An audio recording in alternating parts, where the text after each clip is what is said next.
Значи пак казвам, в смисъл, вътре интериора е много висок. Висок качество на интериора. В смисъл, пластмасов е, нали? В смисъл не е дърво и така нататък, но е готин. В смисъл, сигурно се готин интериора на тази кола. Волана, нали, такъв е готин, където може си... В смисъл, се кефиш, като се караш, нали? И като я настъпваш, няма проблем да си настъпваш колата. Да. Чая пуснем светлините. Ще ги пуснем, защото сега в момента бяха само тия дневните светлини.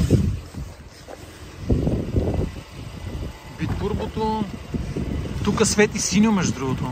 Тук светят синьо тия. Аха. Светят синьо.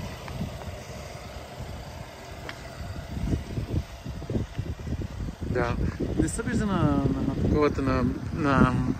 на видеото, че колко е готина, ама е много готина.